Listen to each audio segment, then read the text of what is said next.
వి gold trusted gold buyers తాకట్టులో ఉన్న బంగారాన్ని విడిపించి ఈ రోజు ఉన్న మార్కెట్ ధరకే కొనబడును. మరిన్ని వివరాలకు సంప్రదించండి 77107720.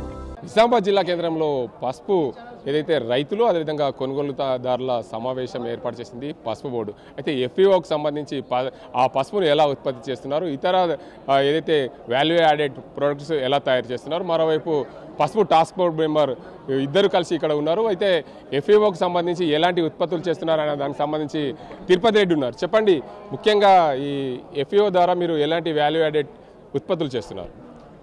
మేము ముఖ్యంగా పసుపు ఆధారిత పరిశ్రమ పెట్టాం ఎంఎస్ఎంఈ ద్వారా కేంద్ర ప్రభుత్వం సబ్సిడీ స్కీమ్లో. దీని యొక్క ఉద్దేశం ఏంటిదంటే విలువ ఆధారిత వస్తువు వాల్యూ యాడెడ్ ప్రొడక్ట్ చేయాలి. ఇప్పుడు రైతు 9 నెలలు పంట పండించి కష్టపడి దాన్ని ఏం చేస్తుండ్రు, ఒకే రకంగా తీసుకెళ్తుండ్రు మన స్థానిక మార్కెట్లో గంజిలకు.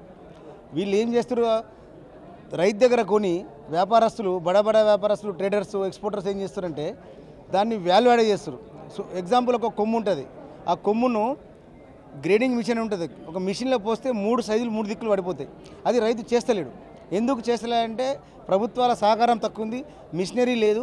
ఒకవేళ మిషనరీ ఇచ్చి రైతులకు సహకరిస్తే సబ్సిడీస్ ఇస్తే ఒక గ్రామానికి 2-3 మిషన్లు ఇచ్చినట్టయితే గ్రేడింగ్ చేసుకుని తీసుకుపోయే అవకాశం కూడా ఉంటుంది. కానీ ఇక్కడ ఆ అవకాశం లేదు కాబట్టి ఎఫ్ఈఓ ఫార్మర్స్ ప్రొడ్యూస్ ఆర్గనైజేషన్ ద్వారా భారత ప్రభుత్వం ఇదొక అవకాశం ఇచ్చింది. కాబట్టి మా దాంట్లో ఈ పసుపుని గ్రేడింగ్ చేసి పసుపుతోటి మళ్ళీ పౌడర్ చేసి ఆయిల్ ఎక్స్ట్రాక్షన్ మిషన్, పసుపు ఆకుతో ఆయిల్ తీసే మిషన్లు కూడా ప్రభుత్వం ఇచ్చింది. కాబట్టి భవిష్యత్తులో రైతే వ్యాపారస్తుల ఒక కాన్సెప్ట్ తోటి ఇచ్చినటువంటి ఈ పథకంలో భాగంగా జేఎంకేపీఎం అని పసుపు రైతుల ఉత్పత్తిదారు సంఘం ద్వారా మేము రైతులందరినీ చైతన్యపరుస్తూ విలువ ఆధారిత వస్తువులను తయారయ్యేందుకు ప్రయత్నం చేసినాం. మీరు ఇందాక చూసారు, పౌడర్ కూడా మా కంపెనీలో మ్యానుఫ్యాక్చర్ అయింది. ఆ పౌడర్ను కూడా ఇతర దేశాలకు ఎక్స్పోర్ట్ చేసే స్థాయికి కూడా మేము ల్యాబ్ స్పెసిఫికేషన్ ల్యాబ్ టెస్ట్ కూడా జరిగింది. మా అదృష్టం ఏంటంటే ల్యాబ్ టెస్ట్ కూడా ఓకే వచ్చింది. కాలిఫోర్నియా దేశంకి వచ్చింది, ఈజిప్ట్కి వచ్చింది, ఇరాన్కి వచ్చింది. ఈ దేశాలకు ఎక్స్పోర్ట్ చేసే ఎక్స్పోర్టర్స్ ప్రత్యక్షంగా మా ఎఫ్ఓ దగ్గర వచ్చారు. మేము మీకు ఆర్డర్ ఇస్తాం, మాకు ఈ రకంగా చేసేయగలుగుతారంటే చేసిస్తాం. మాకు మిషనరీ ఖర్చు, ఎలక్ట్రిసిటీ ఖర్చు, మ్యాన్ పవర్ ఖర్చు ఇచ్చేస్తే మీకు ఏ రకంగా క్వాలిటీ కావాలంటే ఆ రకంగా మేము చేసిస్తాం.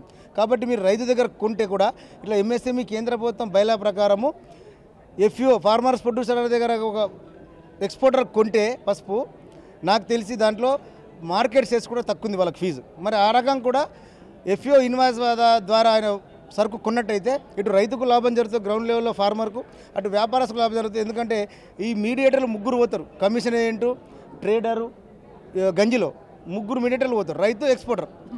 మళ్ళీ కన్జ్యూమర్ కూడా నాణ్యమైనటువంటి వస్తువు పోతుంది. ఇప్పుడు మేము పసుపు పౌడర్ తయారు చేసినాం, అలా ఎంత మంచిగా నాణ్యత ఉన్నాయని చెప్పి మాకు రిపోర్ట్ కూడా.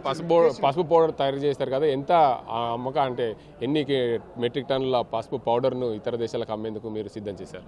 మేము ఇంతవరకు పసుపు పౌడర్ పట్టినాము. రోజుకు మా ఫ్యాక్టరీలో దాదాపు 2 టన్నులు మ్యాక్సిమం, అంటే 20 క్వింటాల పసుపు పౌడర్ పట్టడానికి అవకాశం ఉంది మిషనరీస్. దాంట్లో మేము ఇప్పుడు 10 టన్నుల వరకు పసుపు పౌడర్ పట్టాము.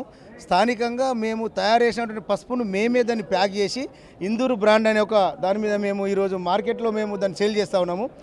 వాస్తవంగా ఆలోచిస్తే ఇప్పుడు మీరు అందరూ తెలుసు, ప్రతి ఒక్కరు పసుపు వాడతారు. ఒక టాటా సంపన్ అని ఒక కంపెనీ, టాటా వాడు ఒక స్టోర్లో పెట్టిండు, 240 రూపాయలకు హాఫ్ కేజీ అమ్ముతుండు. 240 రూపాయలకు హాఫ్ కేజీ, అరకిలో. మేము 100 రూపాయలకు అరకిలో అమ్ముతున్నాం. సేమ్ అదే స్పెసిఫికేషన్స్ ఉంటాయి, అంతకంటే ఎక్కువ క్వాలిటీ ఉంటుంది. అంటే 200 కిలో మేము అమ్మితే 240 రూపాయలకు ఒక కార్పొరేట్ సంస్థ అమ్ముతుంది. ఎట్లా? ఇదంతా మీడియేటర్ ద్వారా ఒక్కరి దగ్గర కొనుక్కుంటూ పోయేసరికి ఆ ధర అనేది 480 రూపాయలు అయింది. మేము చేసేది వాల్యూ యాడెడ్. ఇది ఈ రకంగా మా బ్రాండ్ ఇందూరు హల్దీ, ఇందూరు టర్మరిక్ చేసి అమ్ముతున్నాం.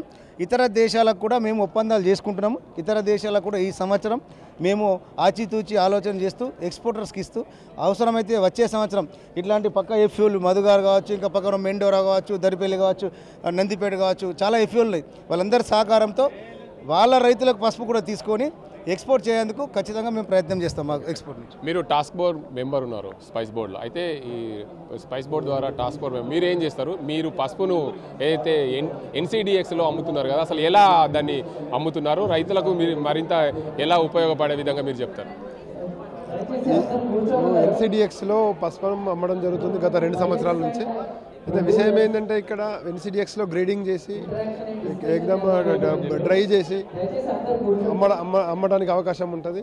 ఈ ఎన్సిడిఎక్స్లో అమ్మడం వల్ల ఏంటంటే రైతులకు నాణ్యమైన ధర రావడానికి అవకాశం ఉంటుంది. అదేవిధంగా గ్రేడింగ్ చేయాలి రైతులు ఖచ్చితంగా ఫుల్ డ్రై 12% మాయిశ్చర్ డ్రై చేయాలి. ఈ విధంగా చేస్తే ఏంటంటే రైతుకు లాభం చేకూరుతుంది. అది కేంద్ర ప్రభుత్వం కల్పించిన కమోడిటీ ఆన్లైన్ ద్వారా కూడా ఇక్కడ నిజామాబాద్లో దాని డెలివరీ సెంటర్ ఉంది. అదేవిధంగా ప్రతి రైతుకు అందుబాటులో ఫోన్ ద్వారా బుక్ చేసుకోవచ్చు. 5 టన్నులు ఒక లాట్ బుక్ చేసుకుంటే వాళ్ళకు ఒక ఏదైతే కాంట్రాక్ట్ డేట్ ఉంటుందో ఆ డేట్ వరకు అమౌంట్ వస్తుంది. ఆ విధంగా గ్రేడింగు మరియు డ్రైయింగ్ చేస్తే రైతులకు లాభసాటిగా ఉంటుందని మా ఎపిఓ ద్వారా గత 2 సంవత్సరాల నుంచి కూడా ఎన్సిడిఎక్స్లోనే మనం పసుపు అమ్మడం జరుగుతుంది.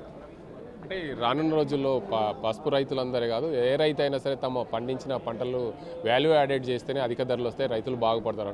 అసలు అది ఏ విధంగా చేయొచ్చు, ఎలా మీరు ఇప్పుడు చేస్తున్నారు కదా, అది ఎలా అవకాశాలు ఉంటాయి? ఇది చాలా సింపుల్ అండి. ఎందుకంటే రైతు దాదాపుగా ఒక 15 రోజులు పసుపు కళ్ళంలోనే ఉంటాడు. ఆ పసుపు కళ్ళంలో ఉన్నప్పుడు ఇంకొక రోజు అదనంగా కేటాయిస్తే గ్రేడింగ్ అక్కడే అయిపోతుంది. సింపుల్గా మాన్యువల్గా అవుతుంది, లేదు అంటే మిషనరీ ద్వారా కూడా చేసుకోవచ్చు. కానీ మాన్యువల్గా ఏంటంటే ఒక రోజు ఎక్స్ట్రా ఉంటే 4 మనుషులు ఈజీగా గ్రేడింగ్ అయిపోతుంది. గ్రేడింగ్ అండ్ ఏం లేదు అంటే ఎక్కడన్నా రోగం వచ్చిన కొమ్ములు కానీ, అదేవిధంగా డ్యామేజ్ అయినవి కానీ, లో బాయిల్డ్, హై ఓవర్ బాయిల్డ్, ఇట్లాంటి చిన్న చిన్న మెజర్మెంట్స్ ద్వారా అవన్నీ తీసేసిన తర్వాత మనం ఎట్లాంటి కొమ్ము ఏ సైజు ఉండాలా అది ఒక మెజర్మెంట్ ఉంటుంది. ఆ మెజర్మెంట్ ప్రకారం మనము ఎన్సిడిఎక్స్లో డెలివరీ సెంటర్లో ఇచ్చేస్తే మనకు కాంట్రాక్ట్ డేట్ వరకల్లా మనకు అమౌంట్ ఇవ్వడానికి అవకాశం ఉంటుంది. అంటే కుర్కుమిన్ శాతం అధికంగా ఉంటేనే పసుపుకు అధిక ధరలు వస్తాయి, మెడిసిన్స్లో వాడే అవకాశాలు ఉంటాయని చెప్పి చాలామంది పరిశోధన చేసిన శాస్త్రవేత్తలు కూడా చెప్తున్నారు. అధికంగా కుర్కుమిన్ వచ్చే పంటలు ఏమి ఉన్నాయి, అవి ఎలా పండిస్తారు, ఈ మన ప్రాంతంలో ఎందుకు వండట్లేదు? మన ప్రాంతానికి వచ్చేసరికి నిజామాబాద్ ఆర్మూర్ ప్రాంతానికి వచ్చేసరికి ఇది ఎక్కువ ఉష్ణమండల ప్రాంతం, అంటే ఎక్కువ వేడి ఉంటుంది. సో ఇప్పుడు హై కుర్కుమిన్ రకాలు వచ్చేసి ఇప్పుడు రాజేంద్ర సోనియా కానీ, మన అదేవిధంగా అలెపి కానీ, లగ్డాంగ్ కానీ, ఇవన్నీ హిల్స్ ప్రాంతాలలో వండే పసుపు రకాలు కాబట్టి కొంచెం కుర్కుమిన్ ఎక్కువ ఉంటుంది. ఆ కుర్కుమిన్ ఎక్కువగా ఉన్న ఏదైతే పసుపు ఉందో ఆ పసుపు మెడిసిన్లకు కానీ ఇంకా వేరే ఇతర బై ప్రొడక్ట్స్కి ఉపయోగపడుతుంది కాబట్టి హై ప్రైస్ వస్తుంది. కానీ ఈ ప్రాంతానికి, మా ఆర్మూర్ ప్రాంతానికి వచ్చేసరికి కొంచెం వేడి ఎక్కువ ఉంటుంది కాబట్టి కొంచెం కుర్కుమిన్ తక్కువ వచ్చే అవకాశం ఉంటుంది. ఈ యొక్క ప్రాంతం పౌడర్కు ఉపయోగపడుతుంది.